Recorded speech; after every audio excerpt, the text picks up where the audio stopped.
We have our first look at the island thanks to the WWE 2K Creator Fest. We finally get to see how the island plays. We've had some hands-on experiences. I didn't get a chance to play it, but I have watched all the videos that people have done. So let's do a news roundup of the island and see what the general vibe is for the new mode coming to 2K25.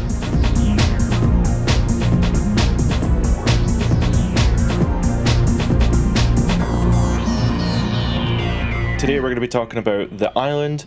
All the content creators uploaded their videos this morning. I have watched so many of them. People like Pro Wrestling Shoot, What's the Status, Just Brian, Tony Pizza Guy, Miss T, Assemble, and Macho T all put up individual videos on the island, and I was able to get lots of new information from all of these opinions and gameplay previews. So let's go into them and have a look at what is there. So first off, creating a character looks very similar to normal Create a Superstar. You can see at the top there is a bar that kind of looks like a compass. If you've played Skyrim, it looks like a compass. But anyway, there's a whole bunch of pips on there. Those pips are different parts of the creation process for the character. In this particular case here, this is a video footage courtesy of Assemble. And these are the different backgrounds you can choose. So there's all these different backgrounds such as mogul, athlete, dynasty, blue collar, blah blah blah. Indie wrestler seems pretty cool. Social media influencer could be pretty cool as well. But the description here says you're a blue collar worker who's worked hard every day of your life. Just because the grind never stops doesn't mean you've never had a chance to dream, and WWE is your dream. Blah blah blah blah. This is the backstory for your character. It's a bit of lore, and apparently it's something that will come back in the story. So when characters are talking to you in the main story, they will refer to your backstory that you choose here. So when you're creating your character, you do create a 74 overall character, and all of your stats are built out exactly the same as it is in Create a Superstar. You'll see as well that things like strength, arm power, leg power, they have like a cap. That's what that little pip is. So that little pip is the maximum that your character can be in that specific stat. So the one thing that you'll probably notice immediately from this screen is that your starting overall is 74. To increase your stats though does require virtual currency, also known as VC in the game. Now VC is a currency that you can acquire in the game. You can also earn it outside of the island. You can earn it through playing universe mode, MyGM. Well, I don't know if you can. Well, yeah, if you're playing matches in MyGM, I'd imagine you can earn VC through there. Generally speaking, VC is a reward for playing matches. And it's not necessarily isolated to the island, but here we can see that upgrading your stats does incur a VC cost. Now, according to several of the creators who went out to play the game early, I think Just Brian and Assembled were emphasizing that to have a full overall character, i.e. an overall 99 character, would cost you less than $30 in virtual currency. I don't know what that, I don't use dollars, so I don't know where that kind of equates to. It's probably about £25, I guess. The point being is obviously this mode is essentially, it's not lifted from NBA, but it's definitely inspired by NBA The City. So the fact that a lot of people are looking at the monetary comparison, the microtransaction comparisons to say, well, to create a fully kitted out character in NBA, it apparently costs like $100. So the fact that you can create a maxed out character in the island for less than 30, I guess comparatively is good. I do have to just immediately say though, I do not agree fundamentally with charging the prices that they are. The base game is like $60 to $70. The fact that they're charging that kind of price and then you have to pay on top is really dodgy. Now I totally understand there needs to be some progression in the mode, and yeah, that I understand that's just modern gaming these days. People would rather just pay to have the progression rather than actually taking the time to earn it. Although there's a whole other discussion there about how game developers make the grind so ungodly unobtainable, it's unachievable sometimes, the grind, that it is the only option is to pay. But for this first version of the island, it doesn't necessarily seem that you need to necessarily pay, but we're unsure what the grind will be currently for the island, especially starting out. I suppose at this point I should also mention that if you are getting the standard version of the game and you want to have your VC at the start of the game, you can buy the virtual currency. We don't know the prices of the actual VC packs yet. They're probably going to be the same as last year's, with like the highest one being like £60, £70. I can't remember. You get way too much VC, and none of it is. I don't know how good it's going to be really. If you have pre-ordered a special edition, however, if you're going for the Deadman edition, you do get an additional 15,000 VC to use however you please. If you're getting the Deadman edition as well, you'll also have the accelerator, the supercharger, whatever they call it these days, that allows you to unlock everything within the game as well. So you'll not only, so you won't have to use VC to unlock all the characters in the game, because they'll already be unlocked through the season pass, and you'll have the additional 15,000 VC from buying that version of the game as well.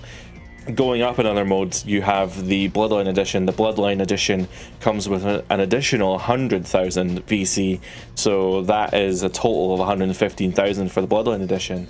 I have to assume that 100,000 is enough to create a fully 99 overall character, but there's been no confirmation for what the full cost of every stat would be. But 100,000 is a lot. I think that's 100,000 is actually more than you can purchase in one go, I think. So yeah, I would imagine 100,000 would be enough to get you a max level character for the island. Another tidbit here about the character creation is that you cannot apply face textures to the characters. So in the creation suite, normally in the game, you do have the ability to create custom face textures. So if you are trying to create like an actual real life wrestler, like maybe you're trying to create someone like Darby Allin or Sting, or probably someone who doesn't have face paint like John Moxley, you can apply a real picture of their face, create a texture that can then apply to the model, and it's pretty convincing. Unfortunately, the island does not support that this year, so I can't remember who it was, apologies, but somebody had said that the mode just doesn't support that. I think it might be what's the status actually, but he just said point blank, the mode does not support, it cannot run face textures currently. So hopefully in the future that's something that will be added. But again, these games are yearly, they are iterative. The island is going to be the first of its kind. No doubt it will be improved through the years. Going through more of the gameplay here, you can see that the character gets to free roam around the island. Apparently the island is not very big. If you watch the gameplay videos, it doesn't look very big. I think once you do one kind of tour of the island, that might be it. However, I do think that there will be more areas opened up as time goes on, because there is that giant, it looks like a door underneath the gold Roman statue. So I'd imagine at some point during the story that's going to open up, and maybe a new area will be unlocked. So in terms of the island, the full island is available from the very start of the mode. So when you load up the game, or when you load up the mode, sorry, you go straight into character creation. You can, or if you load up a save, you go straight into the island. There are no blocks. It's just you get to go to every single side of the island. There's no blocks. So although you do have a main story, you don't necessarily have to do it. You can just go do the multiplayer part of the mode if you so wish. One thing that I saw quite a lot of the creators talking about is the fact that the island, although not huge, does have like lots of different areas. Like we know there's the Arcade of Tomorrow, which is like Asuka's little arcade, and then you also have like the Undertaker's mausoleum and graveyard. But these areas don't contain a mini map or even just an overall map in general. What that ultimately impacts in the modes seems to be very little, but what I think it affects the most is when you are given like an objective. So for this example here, you can kind of see in the top left, it says read the message from Paul Heyman. The quest is called R Tutor, and I think you're supposed to go talk to R Truth or Paul Heyman within the plaza. There's another one later on that says go speak to Kyle Slickman over at the arcade or whatever, and it's like cool. But if you don't know where you're going, you don't know where to find these people, how are you supposed to know where to go? Now, these characters that you speak to and have the quest, they do have a big gold marker above their head, so it's not like you can miss them, but you do have to be in the area to find them. So hopefully in the future they can just add a map or a mini map, and all of this is not even a talking point. So the gameplay in the island is much of what we expected. You do have a main storyline that you do get messages from Roman Reigns and Paul Heyman on your phone, and they do give you challenges and goals to complete, people to talk to, and then ultimately matches to do. So it's not just one-on-one matches, apparently, according to many of the developer interviews. There are other match types in there, so you will be able to do things like fatal 4-ways, tag matches, triple threat matches, and whatever else, but we don't see them here because all the creators only had about half an hour to an hour with the mode, and they weren't able to get into it because there wasn't enough time. And it's a very online heavy mode, so if there's no one else playing, then what's the point, really? But yes, when you go into a match and you complete the objectives within the match, you will unlock VC and experience. So during the match, when you complete objectives, things like landing light attacks, heavy attacks, diving attacks, you will get a little pop-up on the side of the screen, basically where my face is right now in this video, basically saying you've completed that objective. Now, you may be thinking, hey, what you're describing is my faction, and you are correct. That is the exact same system from my faction.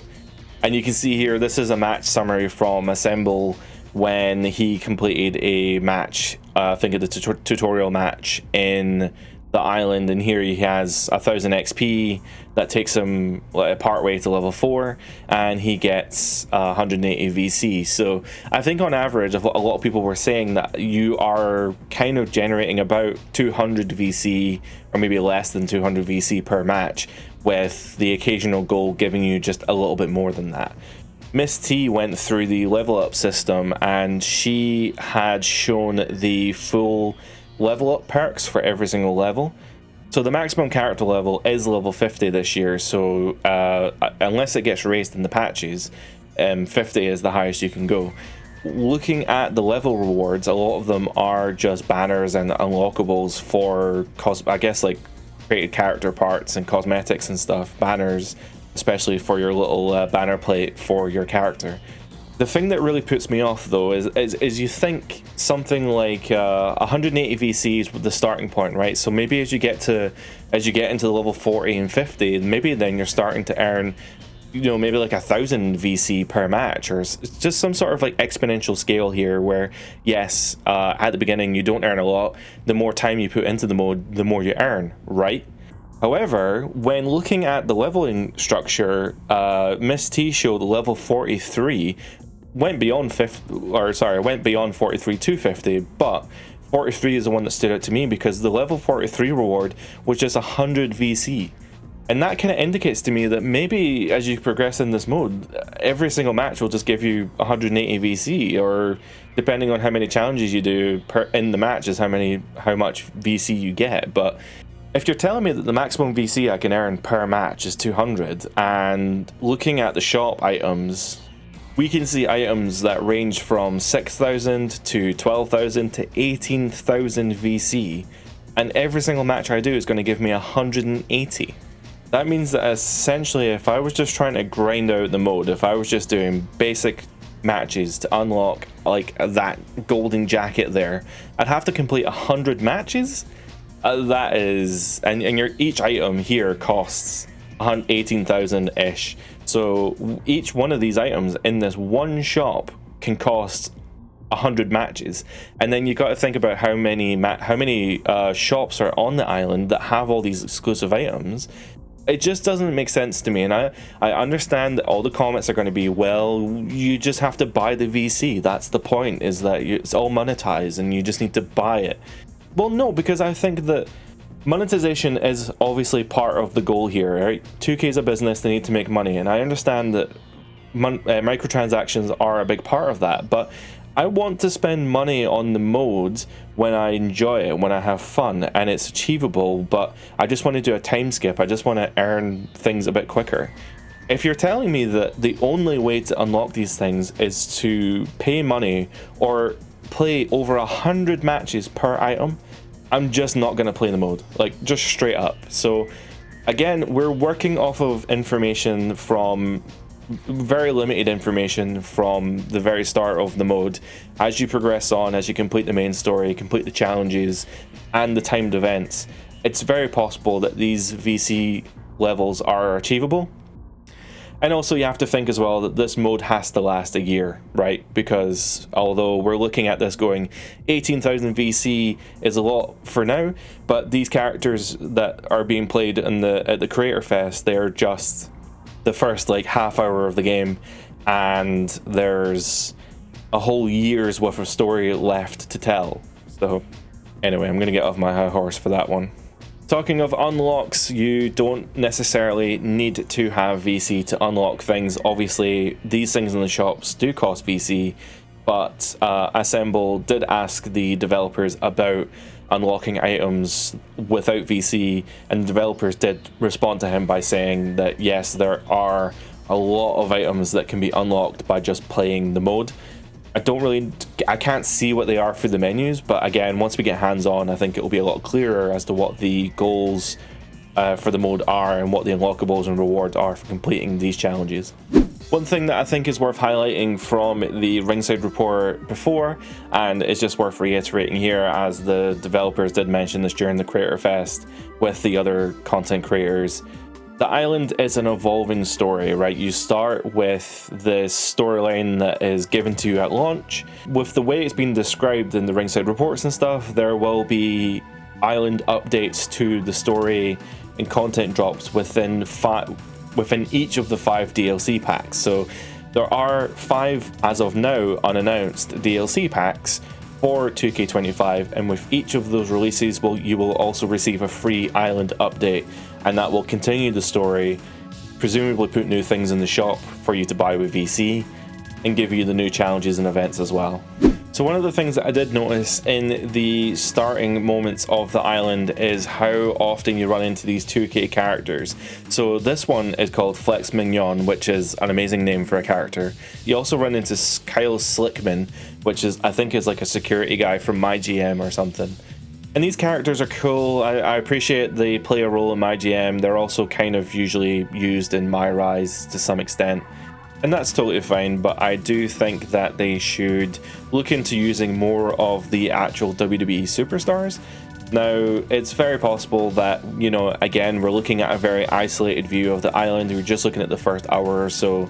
I know that within the tutorial you do face R-Truth, so it's not like you're not facing WWE superstars, but I'm hoping that as the mode progresses, we do end up facing more and more actual real WWE superstars. And I know you can do this in the other modes, but I don't want to face these 2K jobbers. You know, I just don't want to face these like custom characters. I just want to play the story. I want to get the most out of the story, and I want to be playing against fun matches against WWE superstars that in the scenarios that the game puts me in. So going back to the cosmetics again, you can unlock cosmetics within the island that can be used in the other game modes, mostly just create a wrestler, but they can be used to create custom wrestlers. You can also upload these, you know, if you create a wrestler and put these island parts on them, or if you, for example, put these Nike shoes on Jey Uso, you will be able to upload them to Community Creations. I think there's been a bit of miscommunication here, because at the Creator Fest, all the influencers were told not to do that. They were told explicitly not to upload to Community Creations. I think people have misconstrued that to say that if you put on island cosmetics onto a character, they can't be uploaded, but that doesn't seem to be true. It's just a case of if you do upload the island cosmetics to Community Creations, the person trying to download that character will receive like an error message saying that they need to unlock the item in the island first before they can download that character. Some other information from What's the Status is that the island does feature exclusive cosmetics and hairstyles, which isn't new, which isn't news, but what is news is that these items are not available in the PS4, Xbox One, or PC versions of the game.